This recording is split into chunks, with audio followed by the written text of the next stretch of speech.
அன்பு தமிழ் நெஞ்சங்களுக்கு ஆஸ்ட்ரோ தமிழ் மகளின் இனிய வணக்கங்கள்.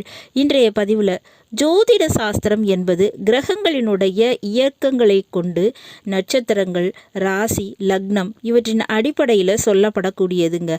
அதே போல தான் இந்த காலம் என்பது பஞ்சபூதத்தின் அடிப்படையில் அவற்றின் இயக்கத்தில் மனிதனுடைய வாழ்க்கையில் சில அறிகுறிகளை சகுனம், பிரசன்னம், கனவு இவற்றின் மூலமாக சொல்லுங்க.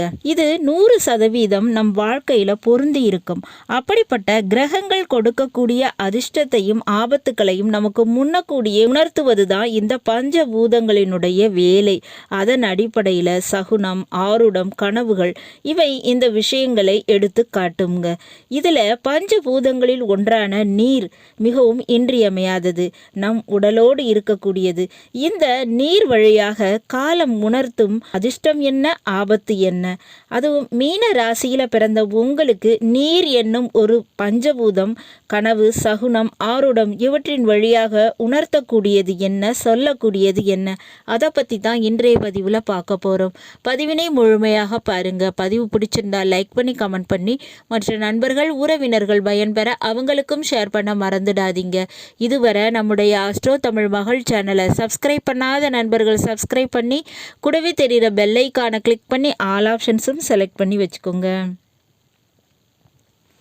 மீன ராசியில் பிறந்த நண்பர்களே, முதல்ல உங்களுடைய ராசியை பார்த்தோம்னா உங்கள் ராசியே ஒரு நீர் ராசி தாங்க.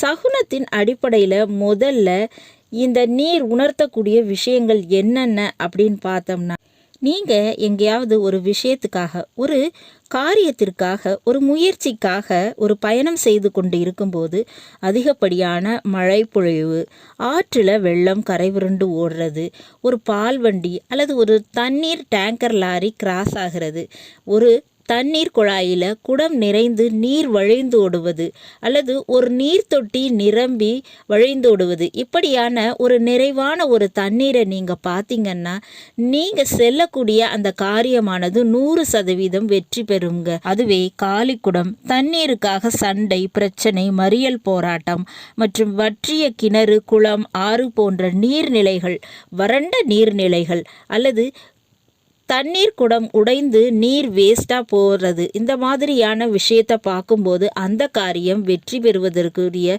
சாத்தியக்கூறு மிக குறைவு அப்படின்னு அர்த்தம்ங்க. இது சகுனத்தின் அடிப்படையில் நடக்கக்கூடிய விஷயம்.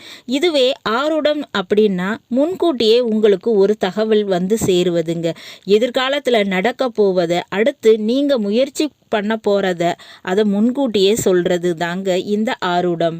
அதன் அடிப்படையில் உங்களுடைய நண்பரோ உறவினரோ உங்ககிட்ட ஒரு ஆர்ஓ யூனிட் ஆரம்பிக்கலாம்னு இருக்கேன், பால் லாரி கான்ட்ராக்ட் எடுத்து ஓட்டலாம்னு இருக்கேன் அப்படின்னு பேசிட்டு இருந்தாங்கன்னா, அதாவது ஒரு நீர்நிலையை மையமாக கொண்டு ஒரு பிஸ்னஸ் தொடங்க போகிறேன் அப்படின்னு அடிக்கடி அவங்க பேசிக்கிட்டு இருந்தாலோ, அல்லது உங்களுடைய வீடுகளில் நீங்கள் இருக்கும்போது உறவு, நட்பு என யாரேனும் ஒரு பெருமழை, வெள்ளம், சுனாமி மற்றும் நீர்நிலைகள் ஏதாவது ஒரு விஷயத்தை பற்றி எதச்சையாக பேசுவது போன்ற விஷயம் நடந்துச்சுன்னா நிச்சயமா நீங்க அப்ப நினைச்சுக்கிட்டு இருக்க காரியம் நடக்க போகுதுன்னு அர்த்தம்ங்க.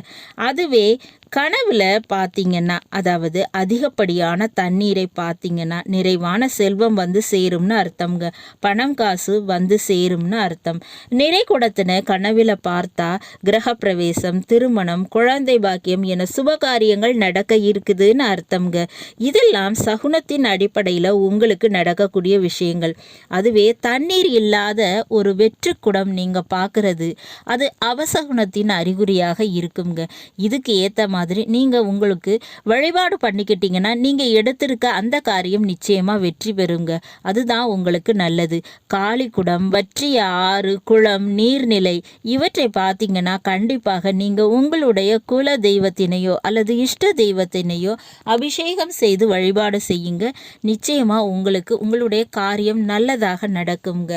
நல்லது நண்பர்களே, இந்த பதிவில் நாம் மீன ராசியில் பிறந்த நண்பர்களுக்கு பஞ்சபூதங்களில் ஒன்றான நீர் உணர்த்தக்கூடிய பலன்கள் குறித்து பார்த்தோம்.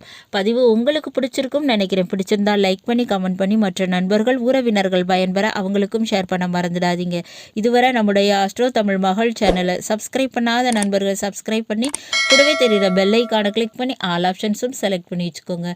மீண்டும் ஒரு நல்ல வாய்ப்பினில் உங்கள் அனைவரையும் சந்திக்கிறேன். அதுவரை ஆஸ்ட்ரோ தமிழ் மகளின் அன்பு கலந்த வணக்கங்கள். நன்றி.